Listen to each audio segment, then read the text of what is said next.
Alright guys, today we are tying up a very simple glass bead Futsu Kebari. I have got in the vise a fully mill FM 5085 nymph hook in a size 12, black nickel, barbless. On that I've got some craft store beads. Well, a craft store bead, right? I believe those are size 10 beads. Then we're going to be using some UTC Ultra in fluorescent green, 70 denier. You can use 140 if you want.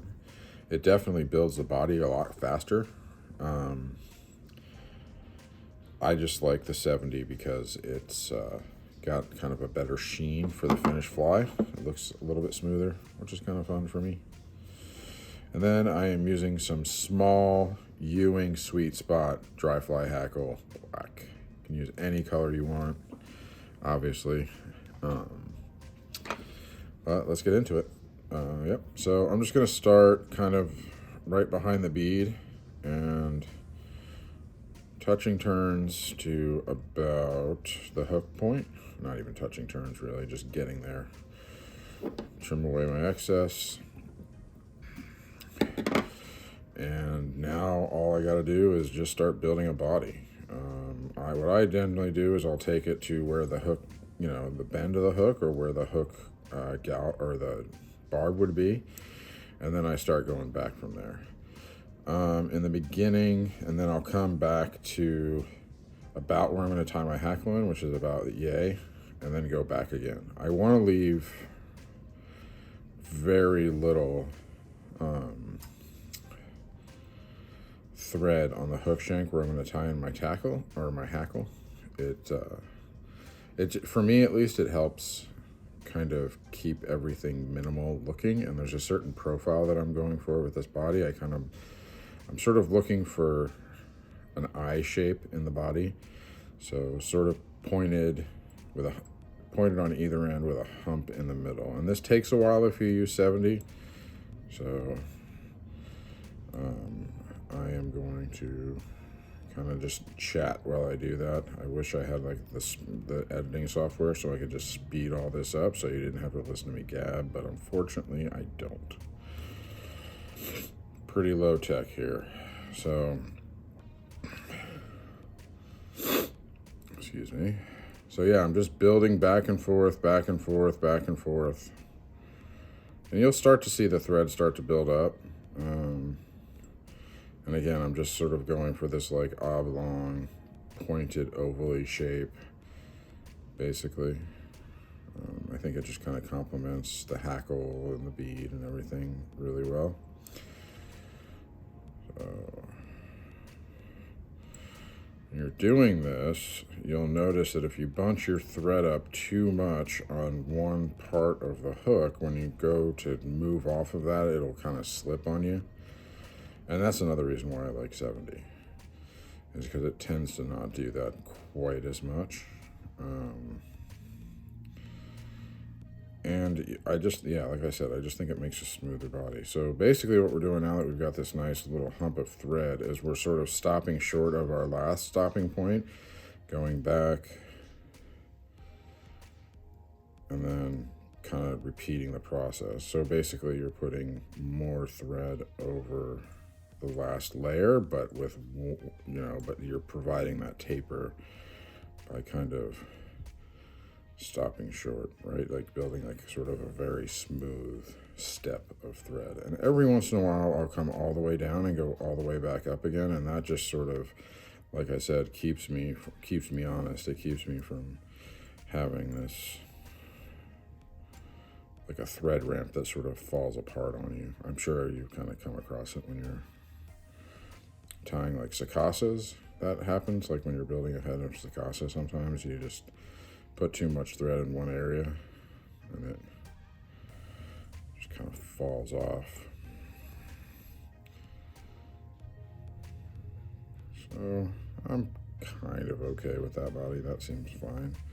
if I was tying this on my own, I would probably keep going for a little while longer. The other thing that all this giant thread body does is it kind of weights the fly, to be honest. When it gets wet, man, it just, this thing will sink almost like, I mean, obviously, unless it's in a really fast current, it'll almost sink like it's got a small bead on it.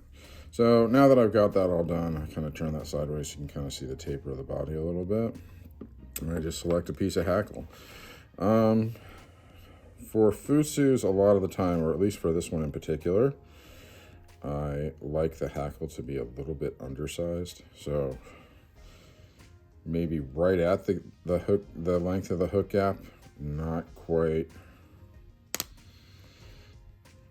or not quite as big as the hook gap. So I've got this guy, and you can see the way it's tapered. It's kind of an old school hackle. There's all this kind of stuff here, and then it gets really skinny towards the end.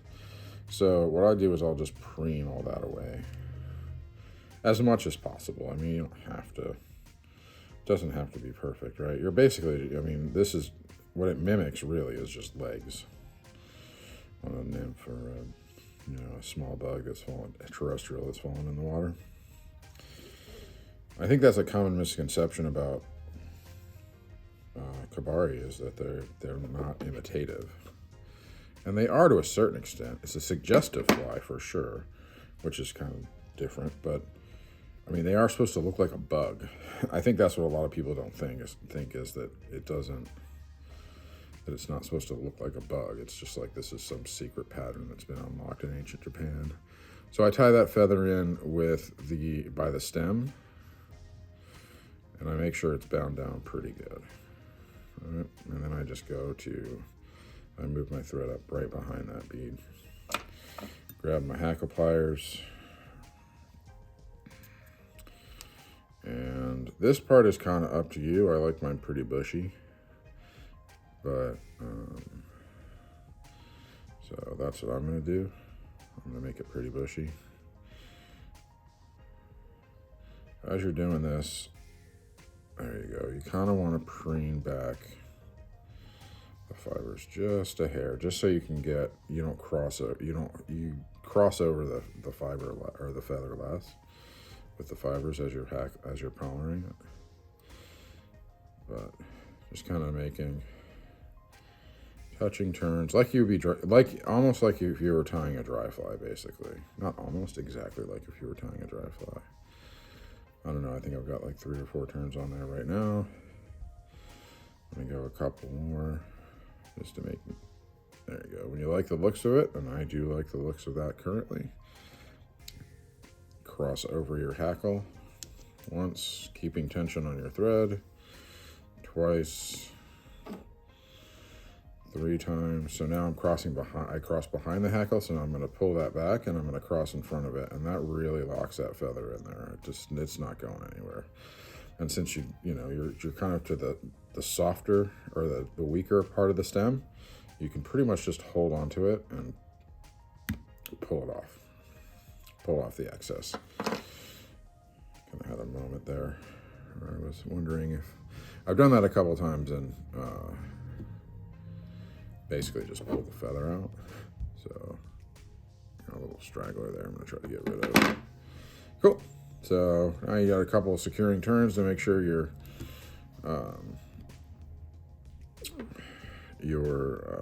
feather is bound down pretty good, and you go straight into a whip finish. And 1, 2, 3, 4, 5.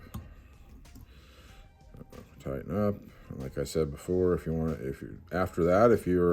a glue kind of guy or gal, just cut off and just put just a dab of glue right behind that. I am not. So 1, 2, 3, 4, 5. So 2 5-turn whip finishes for me is plenty. Get in there, cut my thread away, and we're done. That's it. Simple glass bead Futsu. Works great. Yeah, it's just a great little bug. Hope that helped you out, or at least gave you an idea of how to tie it. Thanks Thanks for watching.